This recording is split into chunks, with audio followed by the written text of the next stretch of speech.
大家好，我是佳佳老师。今天呢，要跟大家介绍的是关于我们的提供因式与我们的乘法公式做因式分解。那首先呢，我们要来了解一下什么是因式分解啊？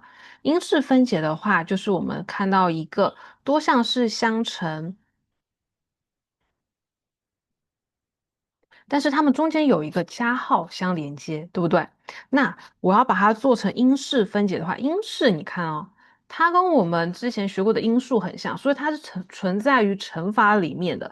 所以你要把这个用加法相连接的这个式子呢，写成乘法的一个形式。那这里面共同的一个乘数啊，那它等一下可能是一个式子，就是我们的 c，我们就可以把 c 提出来。然后呢，把剩余的式子把它连接在一起。这边是什么符号？是加号。那我们的式子的中间的符号也就是加号。那如果这边是减号的话，那我们中间也就是我们的减号。这个就是我们的一个因式的分解，就是把式子写成两个式子相乘的一个形式，就叫做因式分解了。所以它中间不会有其他的减号啊、乘号或者是除号相连接，它一定是通过我们的乘号相连接。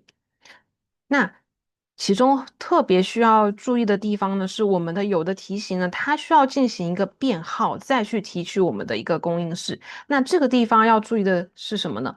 因为我们知道变号的话，就像是我们的 a 减 b，那它如果我要提取一个符号、负号，把它提取出来，有点像是我们的这一个相反数的一个概念。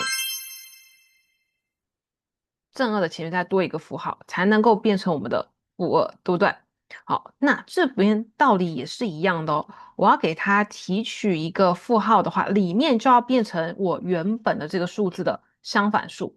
那我原本这个数字的相反数就是什么呢？原本是 a 减 b，那它就会变成我们的 b 减 a 了啊，就变成一个相反数的一个概念了。好，那什么时候我们变号的时候呢？它一定是提出一个负号，里面会做一个改变，就是当我们的次数是我们的奇次数的时候，就像这边 a 减 b 的3次方，那它去做一个变化的时候，那它就会变成 b 减 a 啊，前面一定会有个符号，然后这边是个3次啊，是个3次。好，那什么时候它是不变号呢？就是我们的偶次的情况下，a 就像是我们的 a 减 b 的2次方，那它也可以等于我们的 b 减 a 的2次方，就好比我们的2的平方，它一定会等于我们的负2的平方啊，道理是一样的。好，所以就要记住这边这两个情况啊，奇次方要变号啊，偶次方不变号。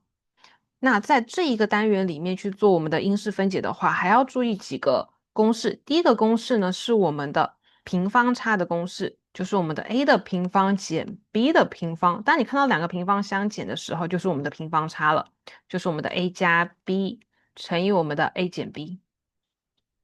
第二个公式呢，就是我们的和的平方公式，或者是差的一个平方公式，就是我们的 a 的平方正负2ab，再加上 b 的平方，就是我们之前讲过的这个公式，那它就会等于我们的 a 正负 b 的平方。这两个公式在这一个小节里面呢，一定会很常用到，所以大家一定要把它记住。